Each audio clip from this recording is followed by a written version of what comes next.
Hello guys, welcome to the fiction series. Today we are gonna see, what if Naruto got harem with Loona and Octavia? Part 2. If you want more awesome fan fiction like this, don't forget to hit that subscribe button, so without wasting any time, let's get into the video. The weeks that followed from the moment he was rescued from an unruly mob wanting to rip him to shreds to having to be fostered in by a new family, albeit with some new changes to his body.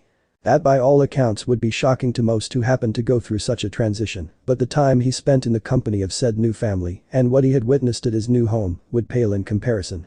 As he would quickly find out that living in hell would present a new experience each day. Some good, while others as bad as one could hope would never happen. He thanked that was in the care of his new adoptive parents, something that he was still getting used to, for allowing him to live with them. Their presence helped to anchor his new existence among the general populace of otherworldly creatures who would love nothing more than to have him as a meal, or heaven forbid a plaything.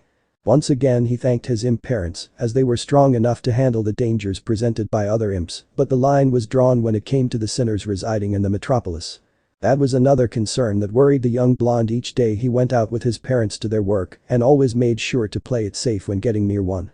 Thankfully he didn't have to worry about standing out among the crowd, as the first few days of being here meant that he saw an array of different types of people of varying shapes and sizes that the sight of a golden fox with a set of tails did not elicit much of a response.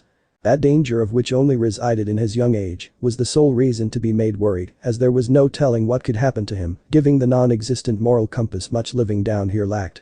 Something that made sense, as even looking out the window of his room, he could always spot a violent crime, either waiting to happen or in the process of happening. This meant having to sleep away as far as possible from the said window and having a knife tucked under his pillow as a precaution. He thanked his mom for providing him one. Speaking of parents, his relationship with both Moxie and Millie was one that was steadily growing stronger by the day, as the chemistry between the two imps was highly infectious for the young child, especially the quirkiness of Mills, who always managed to bring a smile to his face. Moxie on his part was more of the adult in the relationship, as he was the one that was always compassed in his manner of speaking and the one that was the voice of reason when it came to calming a situation down. Though that itself was a rare commodity, as Hell's policy in dealing with disputes came less with taking it out through a peaceful means, but instead to outright murder the individual in the most violent means as possible. Hence the knife under his pillow. Despite the type of environment he was still getting accustomed to, he was lucky that he was taken in by both Mox and Mills, as having them both in his life was better than having to be alone back in his crummy apartment in the red light district. It was kinda ironic to think that things were much better in a place that most would wish never to go to once they died, but for the young fox, it meant having the second chance of being with people that loved him. His musings were cut short as he heard his mom call out to him. "Do you want more eggs, sweetie?" "Yes please," replied a smothered voice. "Now don't talk with your mouth full or you might choke on it instead of enjoying them." "Sorry," slowly downing the food once it was more manageable to swallow. "That's better," returning to the frying pan cooking on the stove while grabbing 2 eggs from its container and cracking 2 eggs over it to start another patch, while placing 2 new sets of bread on the toaster with her tail. "Isn't Dad gonna eat with us?" asked the young fox as he settled back on his chair while wearing the clothes he used to go to bed, that consisted of the likes of a simple green shirt with animal patterns on them and a pair of white shorts. "He'll be here to join us soon, he's just a bit busy getting our things ready for work." Smiling and hearing Moxie referred to as Dad, as it really made her happy in Naruto calling them with those monikers. She could just imagine how her parents would react to having someone call them grandparents. "Can I go with you to see what you guys do?" Sounding existing in the prospect of joining their work. "I'll promise that I won't cause too much of a hassle." "We've gone through this before, but you can't go with us swirling the eggs around the skillet. It's too dangerous for a kid your age to be around us while we're on the job, you can get seriously hurt." "But Loona got to go on one." "That was a mistake," Molly stated as she remembered having trouble keeping Loona under control, as the hellhound could not keep still and wanting to explore the human world almost led to the job being blown by having Loona wandering the streets in full view of humans in the vicinity. She could still hear the screams of the person who mistook the hound for a pet and tried to take her home with him. But Uncle Blitzo said it was okay. "Well, Blitzo says a lot of things that he doesn't really mean." "Didn't sound like it when I asked him about it," he countered back. "Then I guess I just have to a little talk with Uncle Blitz about it." Turning off the stove as she took the pan with the fresh patch of eggs and placed it on her adoptive son's plate. "Now that's enough about that, how about we get back to eating breakfast?" "By the smell, it looks like breakfast looks good this morning," Moxie said while walking into the kitchen wearing his usual getup. "Morning, Dad." "Morning," Naruto ruffling his hair once he sat on an open seat beside his adoptive child and got a piece of toast to chew on. Hey, Dad, I was asking Mom if it's possible for me to tag along on one of your assignments, now hoping even more that Moxie would say yes. The moment he said that, Mox stopped mid-chew on his toast as he froze at the question itself. Though it was fleeting as he started to choke up on the bread. Moxie, don't forget to chew your food carefully. Thankfully, Mills instinctively slammed her hand on her husband's back, resulting in the piece of chewed food to spit out. No. Absolutely not. It's too dangerous for someone your age to go topside. But Blitz let Loona go on one. Blitz is an idiot. Loona was a horrible mistake to bring along with us. That's what I said, chimed Mills, who turned the stove once she was done cooking what was left of the breakfast and carried a couple of plates to the table, consisting of 2 plates filled with scrambled eggs, slices of bacon with hash browns on the side. Her tail plunged from the counter and the spread of jam.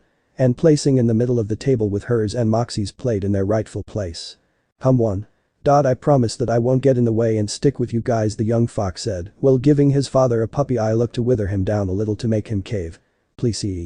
The action had the desired effect in making Millie almost stop midway while taking a few bites of her food and almost latch on the boy to hug him for dear life, but was stopped once Moxie coughed inside his hand. Look, Naruto. I get that staying put inside an office space may not be the most fun place for a kid your age to spend your time in while we're away on assignment, but you gotta understand that both me and Millie only want you to be safe while we're not around. No fair. Seeing him slump against his chair looking dejected at having been told no again, Millie and Moxie both shared a look with each other before returning to gaze at their son. As if they could communicate with each other through eyes alone, they shared a quick conversation. Do you want me to say something? Silently replied the female imp. Don't worry, I got this, her husband responded back. Naruto, I know that you may not like the outcome, but you know what? I think we both may have something that could cheer you up so you wouldn't be too bored being at the office with Loona all the time. Really? Like what? Now curious about what they have in mind. That will be a surprise until we get to work, Moxie replied with a smile mentally, knowing that the blonde fox would be very happy once they showed him what they had in store. Come on, don't keep me in the dark, biting onto the hook. And what could it be? What is it? Now don't get ahead of yourself. Just be a bit more patient until we get there, Mill said, smiling now that she realized what Moxie had in mind. Pine staring at the two with as stern of a face he could muster, though it failed to live up to its meaning of seriousness as his face was scrunched with his eyes closed and cheeks pulled up. But I'll give you 2 to your word. Though the first time, Millie could control herself. The second time proved difficult and quickly led to her enveloping the child in a tight hug while rubbing his furry cheek with her own. So cutie. Rubbing the back of his ears resulted in a low purring to emit from within Naruto's chest. Mom stopped blushing at how she was coddling like an infant but could stop himself from feeling the soothing sensation of having his rubbed softly. Sometimes he cursed how sensitive his ears were as they were a favorite spot to touch my mother. Moxie could only look with a small smile at how both reacted with each other but saw the cloak on the wall and knew that they needed to finish with breakfast and hit the road. The last thing he wanted was having to have his phone ping with a bombardment of messages from Blitzo. He already got enough of that on a daily basis, so the lesser the better. We should get back to eating breakfast before it gets cold and head off already so we can be at the train depot. That seemed to snap Millie out of her stupor and quickly reseated herself at the table once more, partaking on the food with a bit more vigor. Naruto on his part still retained a low blush on his cheeks but could now return to eating the food on his face but still had in his mind what was in store for him once they reached their destination. The sound of clicking silverware was the only sound to be heard as all 3 family members continued on with their breakfast in a now chipper mood on what the day awaited them. Later. Following morning's gathering, all 3 members went on their way to catch up with the transit directly to the downtown province of Imp City. With Naruto kept between the both of them to make sure to keep a secure net around him, as the presence of someone his age walking around the crowded sidewalks of hell meant for a potential danger waiting to sprout in a moment's time. This was one of the fears that many parents felt, like the prospect of some unknown targeting someone as young as Naruto meant for easy picking. But for someone living in the centermost hotspot of dangerous individuals made it a literal hell on earth to worry over the little ones. The city as a whole was vastly different as a whole to the young fox, as he was born within the confines of a traditional cityscape of Konoha that valued a more simple look and infrastructure than some of the sleeker designs that he bore witness to the buildings around him. The key difference between his old home and that of his old one was that Konoha was vastly smaller in scale in comparison to Imp City. It was quite a statement to make, as he always took pride in the village that he grew up in when he wasn't being chased by people who wanted to hurt him. As being by himself at only 7 years old meant that he had a whole lot of free time on his hand without having to worry about the restraint of having responsibility. This meant having the opportunity to have the freedom of having some fun that mainly consisted of pulling pranks on said people who were unjust to him. This in turn came with the freedom of exploring the entire village landscape from top to bottom. He always knew how far he would travel as he would hit the farthest point of Kahona by the side of the perched concrete wall that surrounded the entire location. He could still remember the sight of being perched on top of the heads of the Hokages up in the mountains, seeing Konohagakure down below, especially when the sun was coming down, settling a cloak of shade over the land. It was quite a sight to see. The same could not be said about his new dwellings, as the positives of having a more modern appearance was all that it has on his old home, as even with the possible dangers he faced while living topside, it paled in comparison to the dangers he was introduced here. Demons or sinners as his parents called them were humans just like him, but who died at some point and were sent here to spend all eternity in damnation because of the sinful lives they lived that made them unfit to join those with a pure soul to live in heaven. The arrival of new members to further populate the region happens on a daily basis, so hell never lacked the numbers of housing more dangerous characters hailing from varying backgrounds. Though by the mere glimpses that he managed to steal while walking between his parents' protection, he could see some of the weirder creatures looking at him, as if he were fresh meat ripe to be devoured. A shudder went through his body at the mere thought of being left alone with the likes of these monsters, that he could not stop from reaching into his left pocket to grip onto the handle of his short knife tightly. "Something on your mind?" He was knocked out from his thoughts as he looked up to see Millie looking at him with a concerned look as all three of them continued to walk down the sidewalk. "Oh, I was thinking about some of the people walking around us, trying not to make eye contact with some of them passing near them." He made sure not to trip over the baggy black pants on the stone pavement as he fast walked alongside his parents on his white polka-dot laced shoes. He decided to go with a dull red shirt with black markings to blend in with the red colored designs of the buildings. Hell, it seemed to enjoy the color red to be plastered on everything. "Don't pay them any mind. They're just like you, me, and Moxie minding our own business by going our ways. Ain't that right, Mox?" Looking at her husband who continued to look forward to him.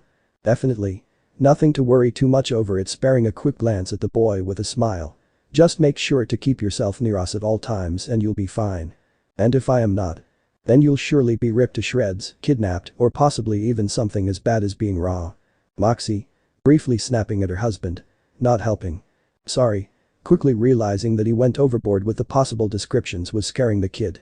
"What I meant to say is that you don't have to worry about anything happening to you as long as you're with us," reaching to grasp him by his right shoulder and squeeze lightly onto it. The gesture at least helped to lessen his worries. Albeit a little given that they were still out in the open in a sea of predators. "Thanks, I guess." Still feeling unsure how to feel at the moment, but at least felt better than how I felt at the start. Looking ahead, he could make out the letters of the site, signaling the entrance of the subway station, with one of the signs of the entrance marking it as the train heading north of downtown. Though before he could voice it out, he was beaten to the punch by the announcement from a black humanoid raven flying over their heads. "Train heading to downtown region is closed for maintenance cleanup." It screeched out as it continued to hover outside of the entrance to the tunnel. I repeat. "The train heading towards downtown is closed for maintenance cleanup." "Damn it," Moxie said as he looked at his wristwatch, seeing that they needed to head to work and be there on time. Of all the days that the train is down, it had to pick today. "Mox, how about we take the train heading a bit further down and go from there to the office?" Millie suggested. "Yeah, but that is gonna add more to our time to get there. Is better than having to wait for the right one to wait until it's up and running again." Quickly checking the time again, he mentally swore at the timing before making up his mind about the trek ahead of them. "I guess we have no choice on the matter. Let's go ahead and run towards the next train depot to catch that one's route." Both his wife and son nodded at the statement that soon resulted in the trio picking up tracking and running alongside one another through the crowded sidewalks, with Millie having a steady hand clamped around her son's smaller one. All in all, it looked to be the start of another morning jog for the family. Imp head office. "Where the fuck are those two?" The sound of a very impatient imp sounded off as he paced around the lobby of his office in a constant motion of back and forth. "Christ. For a couple of contract assassins, you'll think they'll have better timing and not showing up late." Still continuing in his agitated movement. "Well, they do live on the other side of town," remarked the voice of a tired Loona who sat behind the receptionist desk. "No excuses, Loona. How can I expect to run a professional business if I can't depend on my employees to get here in time to get the work done?" Placing himself near the window as he took a glimpse of the city below. "Just look at us, we get here to work on point every single day and we don't complain about it. That's because we both don't have a home to leave from and instead sleep in the break room using an inflatable bed to lay on." "Now don't say that like is a bad thing." Looking at his daughter with a wide open grin. "Haven't you ever heard of the saying home is where the work is? His home is where the heart is. And last time I checked we only had one of those and not the other." Same thing, waving his hand in the air to rebuff her correction. Either way, we're both here waiting for those three lummoxes and getting their asses over here on the double, tapping his foot in impatiently as he watched the clock in the lobby continue to tick with each second that passed. Each second that they're not here means not having the trust of the customer to have us do their killing for them. We don't have a customer. We haven't had a single call in the past few days. That may be true, but once we're all here expect that phone to ring and we will be in business to start making a killing in no time. He could have continued in his speech if it weren't for the sound of the office front door opening hastily that revealed the tired and panting forms of the family unit. We're. Here. Being. See what I told ya, picking up the phone with a quickness to his step. Hello, the immediate murder professionals, you want someone dead, we provide you a fresh kill with no string attached, putting on his false customer service voice. How can we be of service? Loona couldn't help herself from rolling her eyes at the spectacle. So she moved from the desk chair she was sitting on and went to sit on the sofa when the fox boy was currently laying still, catching his breath. What happened to you? We had to run fro. Mth. E-train st. Asian panted in between breaths as he wiped the sweat from his brow that had accumulated. Moxie was faring any better as he was hunched over near the water tank and gulping down cups of water given to him by his wife, who though tired herself, was not as winded as both son and father duo. Let me guess, both trains were out for the day, Loona said as she grabbed a couple of napkins from the dispenser near the coffee table and handed them over to Naruto. Thanks, dapping his face to clear the sweat. We wanted to take the second one that was a bit farther from the one we usually take, but it ended up breaking down on us halfway into the trip. It broke down. Only after it ran through a dozen or so people that fell onto the tracks that it stopped working, with all the parts that got stuck underneath the wheels, growing a bit pale of having remembered the splatter of blood and guts that covered the entirety of the windows from where they were sitting at. He chose not to relay the part in which he unleashed morning's breakfast on the imp conductor once they exited the train and saw the full extent of the damage. We had to run the rest of the way here, and while also being careful in not getting ourselves run over crossing the other side of sidewalk, now taking calmer breaths as he felt himself now settled on the sofa. He leaned back on the soft padding as the cool air began to make him feel a whole lot better.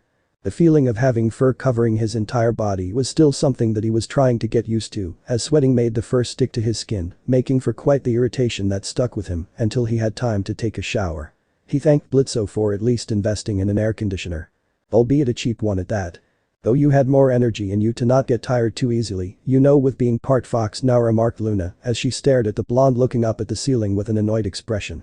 In most cases, a run like that wouldn't tire me out that quickly, but with all this extra fluff weighing me down, it makes it harder to catch your breath in pawing at some of the hair on his left hand. It also sucks that I leave hairs everywhere I go. Makes me feel like a damn cat. Funny, I thought the same thing when you came out fully cooked with whatever Stolas did to you until I realized that foxes are technically related to canines. What does that make me then, your cousin or something? Gross. You're the one that said it. Wasn't expecting that type of response, wanting to get those thoughts from her head. Besides, that whole hair problem is just one of those issues that comes with the territory of being part beast. You'll soon get used to it with time. Easy for you to say. You were born a hellhound. I wasn't looking at his parents, who were now getting their things together as they talked with Blitzo, now that he was done conversing with whoever was on the other end of the line. I'm still in the adjustment phase of not being human anymore.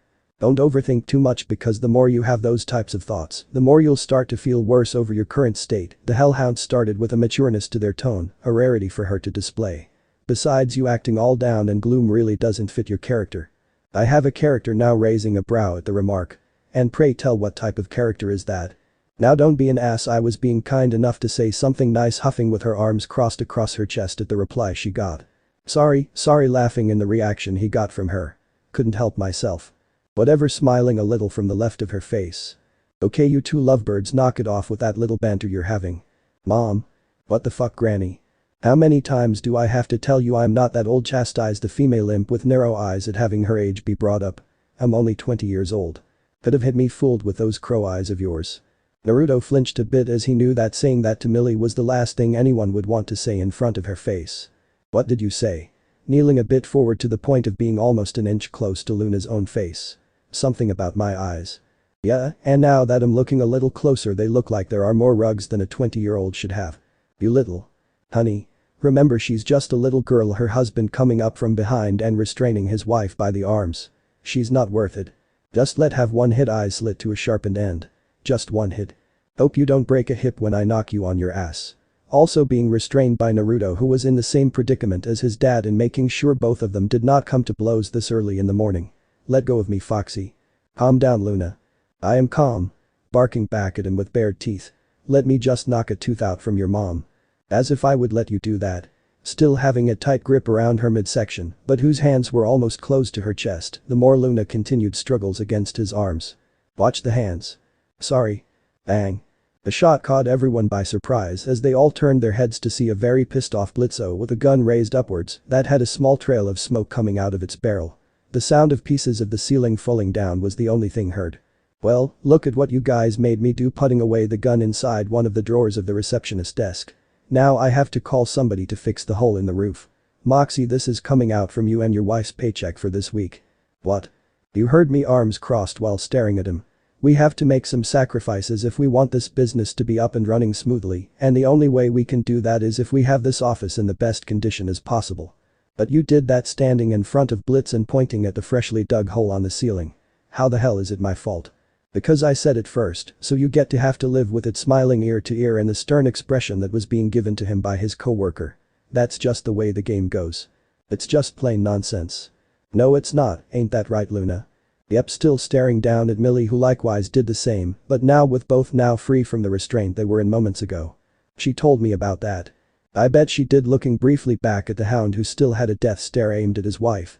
He also noticed his son was now a safe distance from both women, but not that far from where he could at least intervene on the off chance that both women were to get at each other's throat once more. "And you?" This caught Naruto by surprise as he turned to see Blitz pointing at him with a shaking clawed finger and an intense look in his eyes. "What?" "You better watch those hands unless you want to lose them the next time you get near my daughter's small teeters." Now losing all interest in keeping eye contact with Millie and now looking at her father with a horrified expression and an equally matching blush consuming her entire face. "I wasn't," cried out the fox as he also spotted a red blush with his ears perked straight up from such accusation. "Not from where I was standing." It was not buying what the kid had to say about not wanting to cop a feel. "Don't think because you're young that I won't chuck through the window, because I will." I did not try to touch Luna's brea. St stammering on the last word as the blush he had grown even redder at having to try to say the word while having Loona look at him with clear embarrassment written all over her face. "I was just making sure she didn't get too reckless." "Yeah right. As if you didn't wait for the chance to fill in on my loony's private parts." Can you please stop talking about that?" Now angry with her teeth now fully bared to prove her point, but whose voice was shaky over what she was hearing. "You're embarrassing me." "I'm sorry, Loona, but when it comes to protecting you from would-be rapists, then is a father's responsibility to protect their child at all cost." "Rapist?" And a loud mouth one at that. "Blitzo, can you please not refer to my son as a rapist?" Moxie said as he rubbed his temples with his forefingers. "I'm still a bit winded from having to rush here from the train station. The same being with my wife, to be hearing you call our son some sort of violator." "Just calling it as it is," remarked Blitz with cross arms. "Don't want my dear Loony getting a disease. Can't even imagine something like that happening to her." "I'm literally right here," called out the blonde fox, now pissed off at what was being said about him. "At least pretend that I'm not." "Sweetie, calm breaths," now interjected his mom. "Don't want you to have a migraine like your father." "I am calm." "Like father, like son," jabbing Moxie's sides with his elbow. "Hey, Mox. For Lucifer's sake, really not in the mood of arguing with a taller imp. Feels as though I'm committing murder on my brain cells just by talking with you, sir." "Good, if it means having you sound less of a smartass, then I'll move on with today's work objective," now making his way towards the entrance of the conference room. "Now that you're all done with wanting to kill each other on company time, how about we move this party to the next room?" A few seconds passed for the rest to follow in a suit towards the next room, but the mood itself was not the best one at the moment for everyone to be in. And given that it was just the start of the morning for most of them, it didn't make for such a good feeling. Moxie is still mulling over having his and his wife's paychecks docked again. Millie crumbled over how mad the little wolf girl got her, especially with the crow's eyes comment that made her hands tighten thinking about it. Loona drilling holes in the back of Millie's head while walking behind her and wishing she had the chance to sock her in the eye while still blushing over what her dad said in regards to her still budding chest. And with Naruto being the last one to go in as he slowly walked behind the rest, as he also sported a blush that was a combination of both embarrassment and irritation of being called some sort of pervert. This coming from one of the most sexually promiscuous person the kid had ever met made it stung even more to his own personal character. Definitely not a good start to the day for everyone. Okay everyone, now that we are seated at the big table I want to first bring to discuss some important matters standing behind the blank whiteboard and addressing the rest once they were situated in their seats on opposites of each other. First off, why the hell were you guys late getting here? The train we usually use to get here was under commission, so we had to take another one 3 miles from there, but was stopped because of an accident on the tracks, and we had to run all the way from there to the office, stated Moxie, who sat next to Millie, who she herself nodded with what her husband had said. Don't you guys own a car or something instead of having to use the train? If we did, we wouldn't be as late as we were today. Besides, I find it dangerous having to drive in the city with how reckless drivers are these days on the road. That's only because you wouldn't know how to handle being behind the wheel in Imp City, but I guess that goes to show what a country bumpkin you are. Was that supposed to mean? You know. You and Mills being both from Bumpfic Wrath. I fail to see the point in how me and my wife's upbringing in the Wrath Ring has to do with our current circumstances and not owning a vehicle. That's that backwardness talking right there. Sir, is not that we don't consider the idea of owning a car enticing, is just with our wages as they are, we can seldom afford the commodity, said Millie, ignoring the part of her background being poked at by her boss. But we'll sure store up enough funds to purchase later on. Naruto flinched at his family's finances. While they were not rich, they were far from broke, but it still didn't mean that they had the fortune of having enough cash to be spending it for leisure acts. Loona noticed the body movement of the young fox sitting next to her from the corner of her eye, but chose to stay quiet. Sorry to break the optimism, Mills, but having to wait for the both of you to save up is not something we all have the privilege to. Either way, the only way to start saving up is for us to pull in some hits if we want to start to get paid. Then who was on the phone? Asked the hellhound. Our latest client wants us to off some chump topside, he said with a big grin. But he's offering a big sum to have it recorded and sent to him. He wants the hit to be recorded? Asked the fox, feeling uneasy at the thought of somebody wanting the recording of someone's death. Any reason why he would do something like that? Probably to jack off to it, who knows, shrugging his shoulders at the request.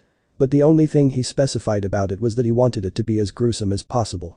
Maybe the client and the target must have had some bad blood between the two, said the female imp. Could be. What's the target's name? I don't have the name right now. He said that he was gonna send in the information through an email. He then looked at his daughter. Did it already come in? Yeah, a few minutes ago, pulling out her phone.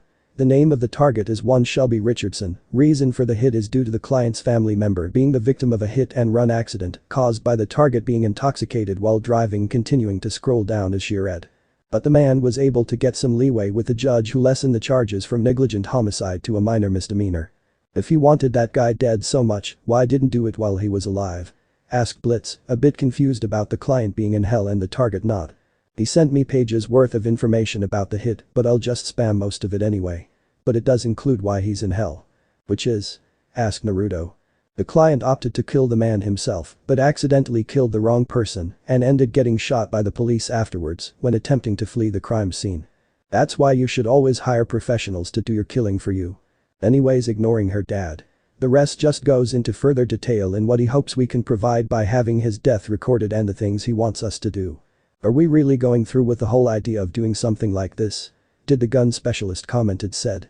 Because I know we're assassins and all, but are we really the type of assassins to be recording torturing people to death? Well, I don't typically take requests as I don't like the idea of doing more work, but… He did however offer to pay extra if we did what he asked for, the tall imp said as he had his back against the wall. So if the guy wants a home video, then why not? Still. Let's get past this whole moral standing now, pacing back and forth as he continued with his speech. We're not here to judge what the client wants, as our jobs only depend on us providing the best killing service. Nothing more and nothing less. Is there anything else that the client sent, pausing in his pacing to look at his daughter again? Or was that it? Yeah, pretty much. The rest is just him being sappy about what I'll mean to avenge the death of the family member, putting down the phone briefly before returning her attention to the electronic device. Okay, clapping his hands together.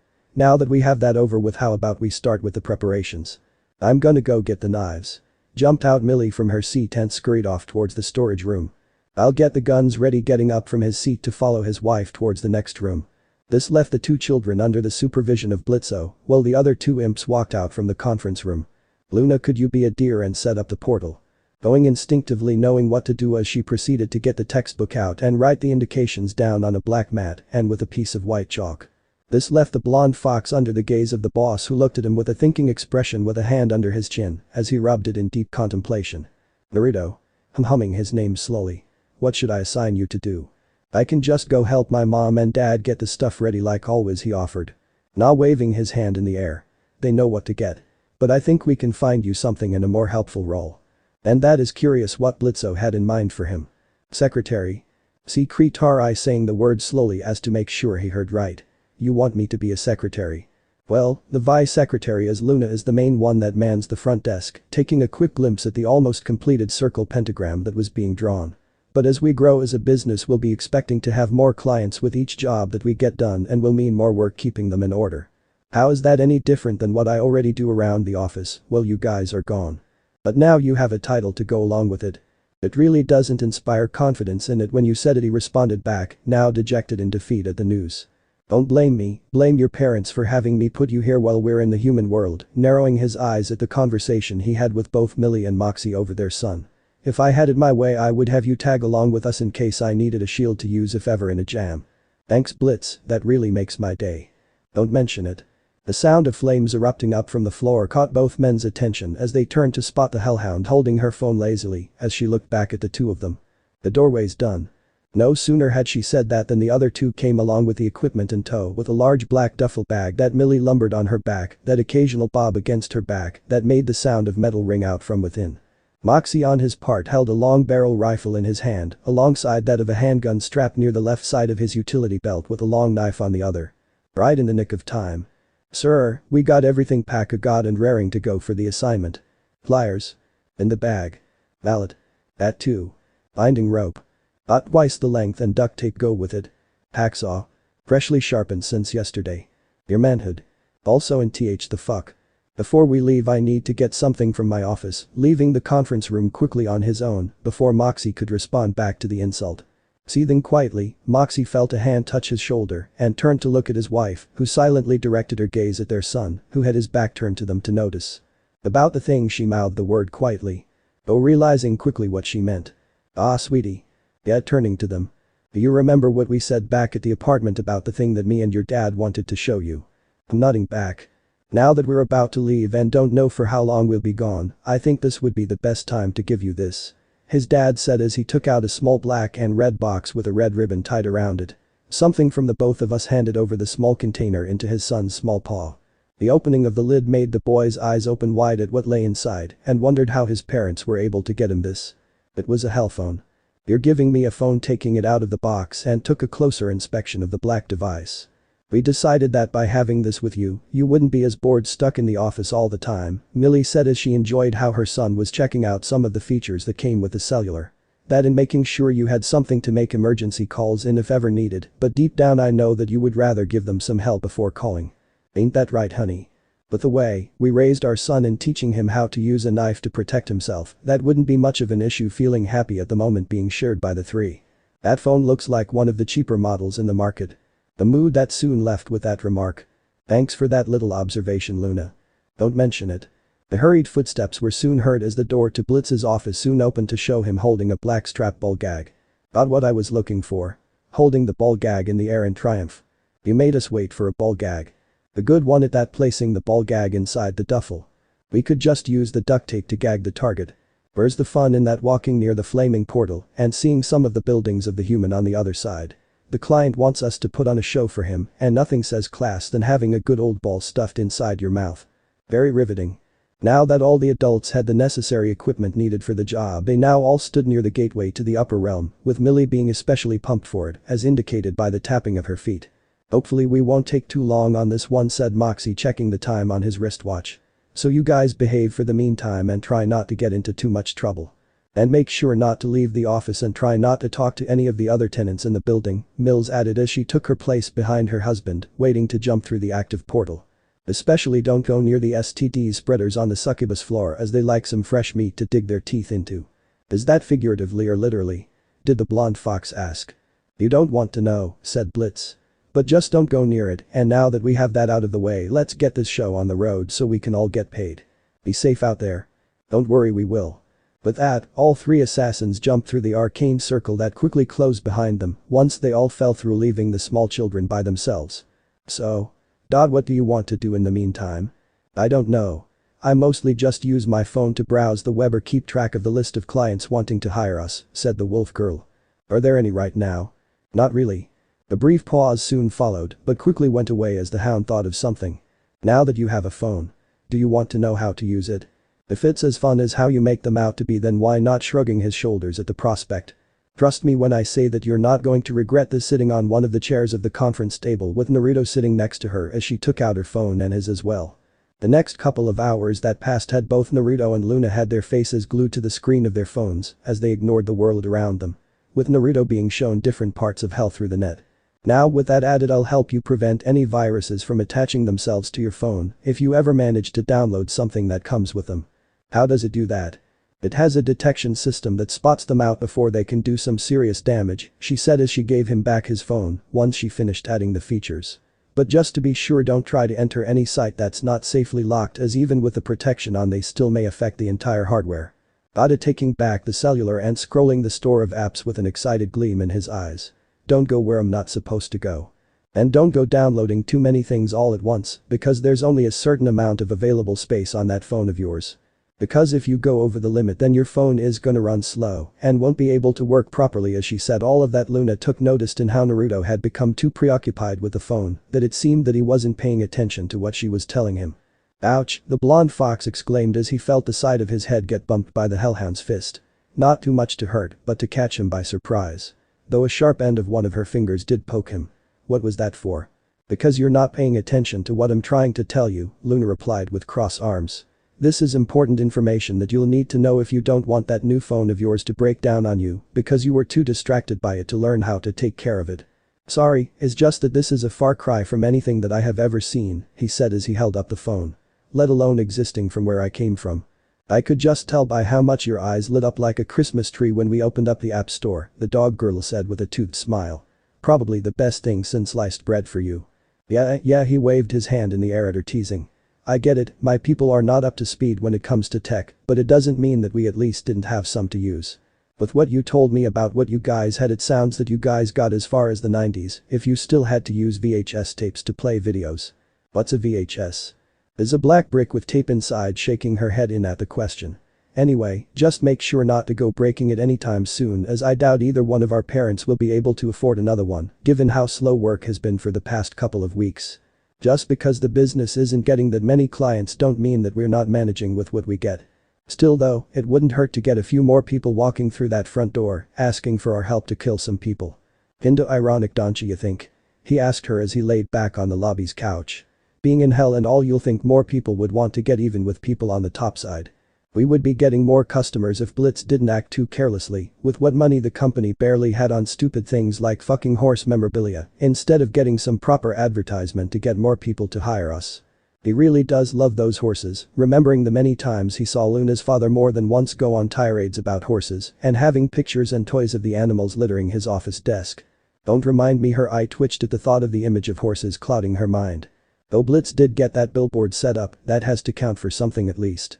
The one across the street with the poor grammar and the picture of him looking like an idiot that is pointing in the wrong way from the office.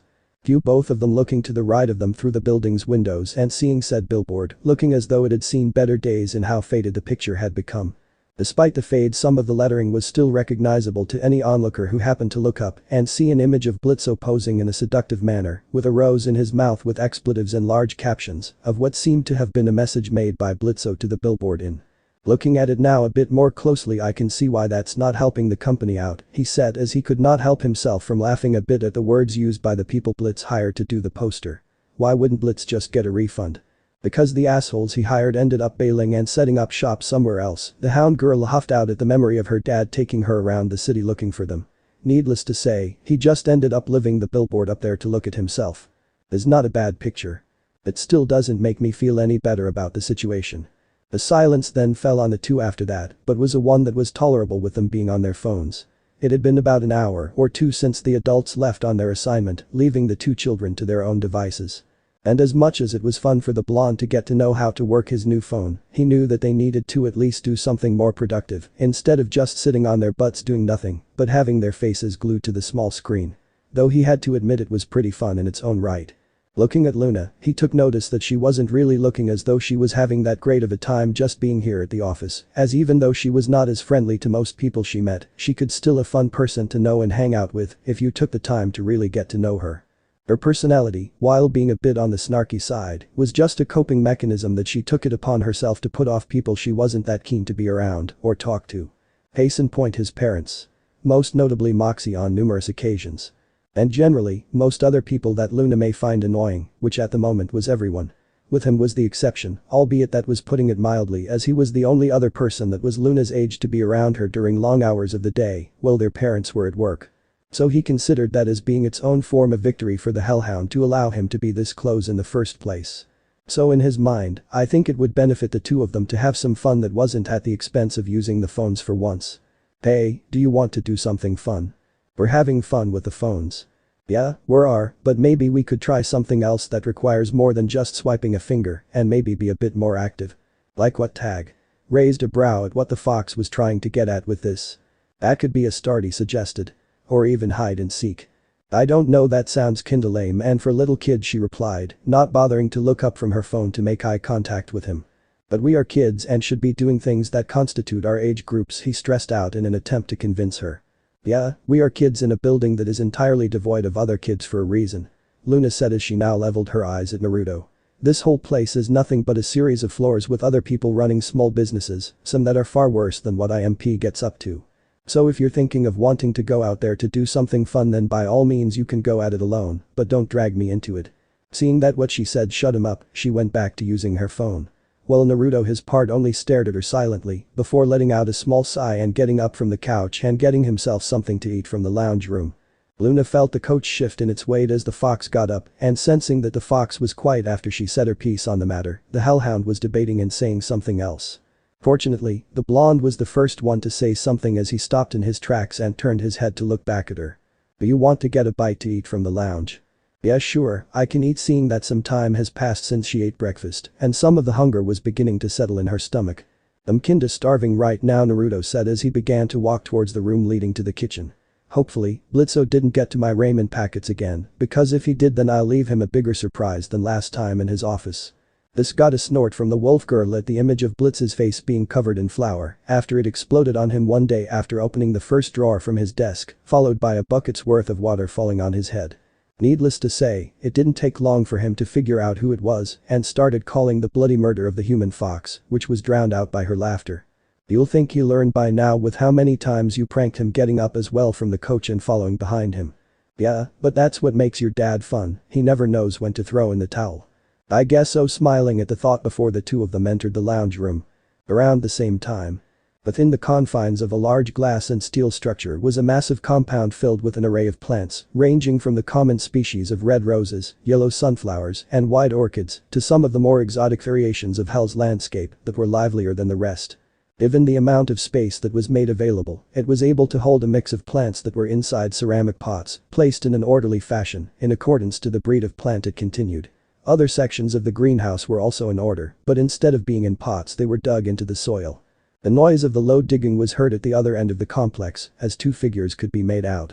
One that clearly towered over the person next to her, who was starred white in appearance as the feathers that she had were without any sort of stains or blemishes that almost seemed to take up a glowing hue within the right light. As opposed to her smaller companion next to her, who was pitch black in nature, that was not only mimicked by her physical appearance, but in choice of clothing. Though the difference ended with the color of their feathers, both shared the same attributes of being of avian species, with the facial structure being that of an owl. The scene itself was a calming one, as the chatter between the two mostly adhered to what they were currently doing and how they spoke to each other. It was one that was very loving. Octavia, sweetie, can you be a dear and pass me the spade please? Here you go, handing her said tool. Thank you, Octavia, she replied back with a warm smile as she tooled the spade out of her small hands and began to take small chunks of earth. Now remember what I told you, to have to always make the right proportion hole when you are ready to plant your seeds, as that will help them grow without being too tightly squeezed. Like this, Octavia said as he mimicked how her mother did it. It's a little bit too big on the corners, but a good start nonetheless, smiling at her daughter. A smile that was returned by daughter, who was enjoying planting the seeds on the earth and thinking about how they'll come out to be once they started to sprout. What type of plants are we going to plant today? I was thinking that we should plant some dahlia and maybe some plumerias to put them together in a row. What do you think? Yeah, I like that dahlias a lot with their purple color. I think so too. She took a pack with the names of both plants and proceeded to open them up and handed some to her daughter. Now remember what I said, but only one seed per dug hole, as it only serves to waste a good seed from growing in its own space. Okay, heeding her mother's instructions. That's good, Stella said as she smiled and how happy her daughter was fully focused in their little pastime. How I wish your father was here to see you right now. I was hoping that he was here too, so we could all be having fun together, the little one replied with a bit of sadness in her voice. But he's always so busy with his work. I know darling, but it's just something that comes with the position that he holds as not just your father, but as the high member of our family. A lot of responsibility falls on his shoulders and is something that he has to do in order for us to be well safe and protected. I get that, but because he doesn't have much time to be with us, it sometimes feels as though he doesn't really live with us. Pausing and planting more seeds as she thought about the time she had spent with her father. I see him in the mornings during breakfast, sometimes at dinner, and even sparingly at night. She didn't have to look at her mother to know that she placed her own hand on her shoulder and gave it a soft squeeze. Deep down I know that your father loves you with every fiber of his body. You think so? Finally looking at her mother with a clear expression of sadness in her eyes. I know, even now he's probably working hard right now and is thinking of you right at this moment. Hello Blitzy. Stolas, what I said about you calling me while on the job. The sound of a disgruntled came from the end of Royal's hellphone. Because now is not a good time. When is it never a good time to talk to my little playmate because it gets so lonesome without having you here with me. Right now is not a good time. Having issues with a client. More like waiting for the fucking target to show up, Blitzo said angrily. Because we've been sitting here outside his house like a couple of assholes with our thumbs up our ass. And I mean that figuratively, Stolas. Oh I know, just thinking if it were real though. Though Blitz was not there physically he felt himself shudder in whatever weird shit Stolas was thinking about. And as much of an open mind the imp boss had when it came to his sexual appetite, it paled in comparison to what the owl had him do every time they got together. But it was a sacrifice he was willing to do if it meant having the business stay afloat with the type of perks it came from having a big player as the likes of Stolas backing him up.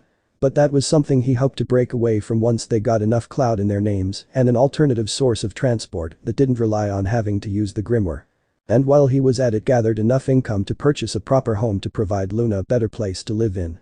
Raising a child in the confines of office space was not the ideal choice for a young child, especially for a young girl. Even right now it was important to focus on the target if he ever showed up to build up their name, and even though some of the jobs they have come to complete, it wasn't enough to guarantee a steady source of clientele. Blitz knew deep down that they needed to land bigger fish instead of waiting for someone to call or the rare instances of hits that Stolas needed to get done.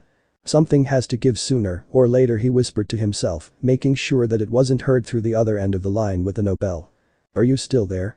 The voice of the Gosha Royal broke him from his deep thoughts. Yeah, I'm still here. Good. He exclaimed excitedly, but quickly hushed down so as to avoid having the help overhear his conversation.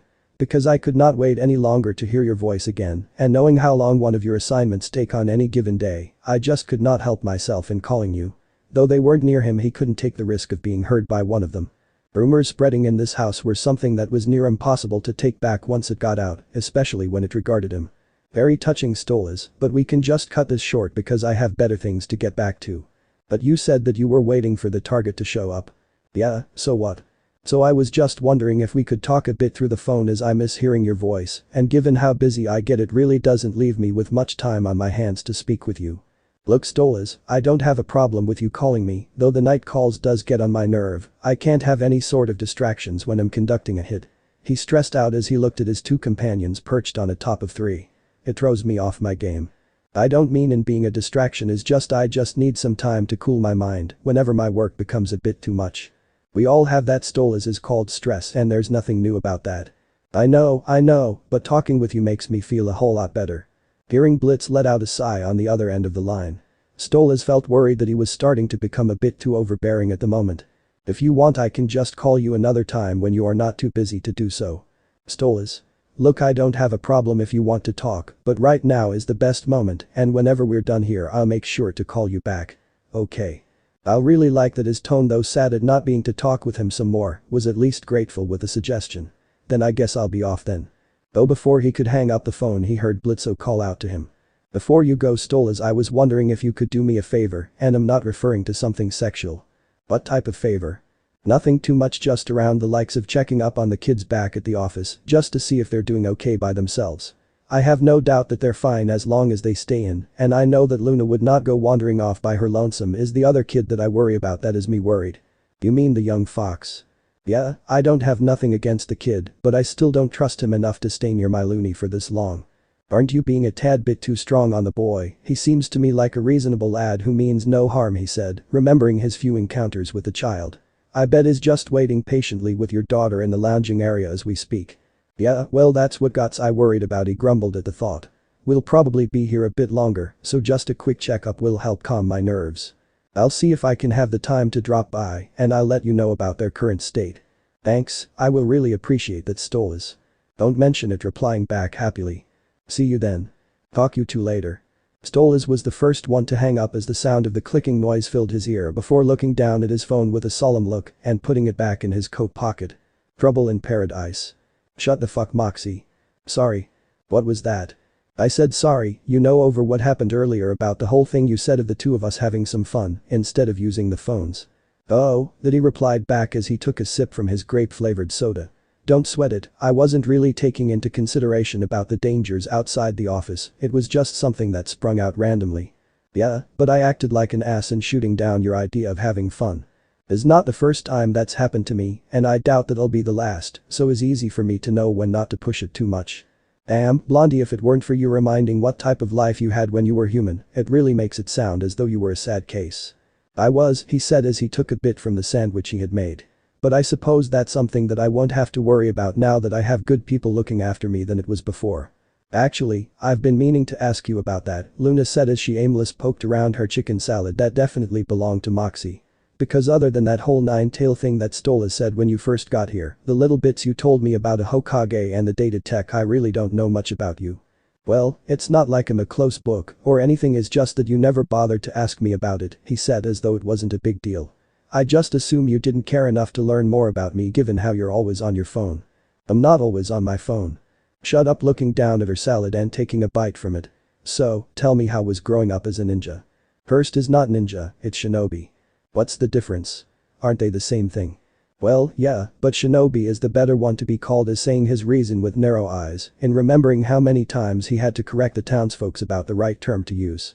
Ninja's fine and all, but shinobi just rolls off the tongue in sounding like a name that sounds baddest to hear people call you, showcasing his excitement for it, with stars circling his eyes. I still don't see the excitement behind it. If you grew up in Konoha you would. I really doubt it, probably kill myself first from the lack of apps. Damn, you're so morbid, looking at her with a weird look. That's just part of me leveling a smile at him at the reaction. Either you like you, or you don't, pushing away from the half-finished salad away from her and took a sip from the soda in her hand. Anyway, what about you? Changing the conversation back at her. Anything you want to tell me about yourself? As in? Raising her brow at what he wanted to know. Nothing much, shrugging his shoulders.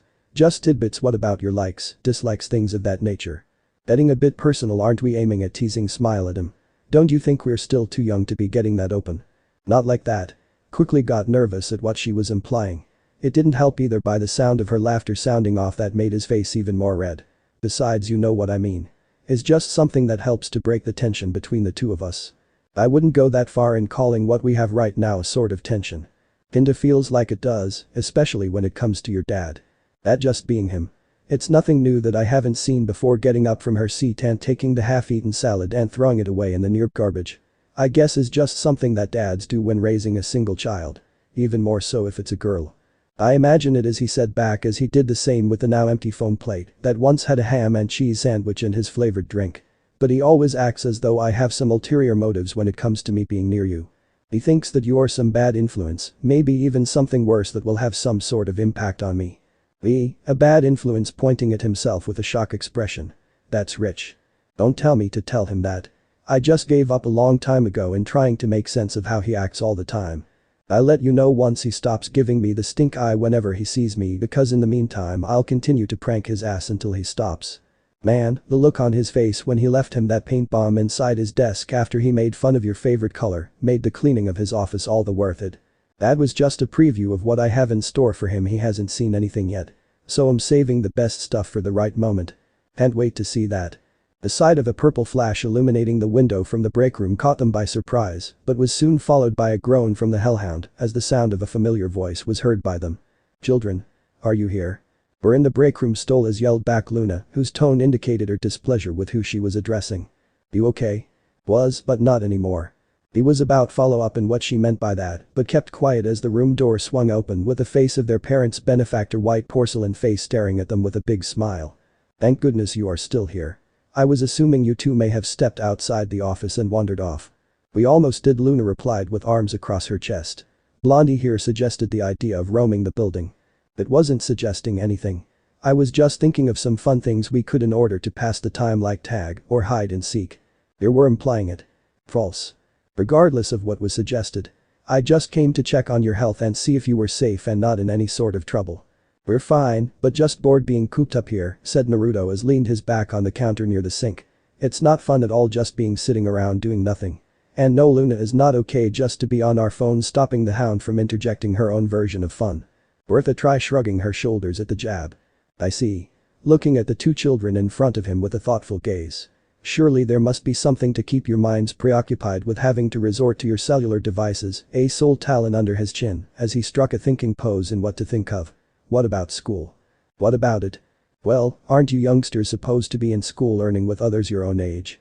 I haven't gone to school since I got arrived here, and before that, I wasn't always welcome to the one I used to go. What about you, Loona? I haven't been made to sit behind the desk since I left the pound. Then what do the two you receive as an education? Curious to what they had to say about that. Millie and Moxie helped me to teach me the basics about math like addition, subtraction, multiplication and reading. They also helped me get a layout about Imp City and parts of Hell. Stolas then stared at Loona, who looked as though she didn't want to answer his question but knew that she had no choice in the matter. I just get information on my phone and from TV. That doesn't sound like a good source to learn from. Is better than what Blitz considers as an education. The guy wouldn't even know how to begin teaching a kid about knowing what's what.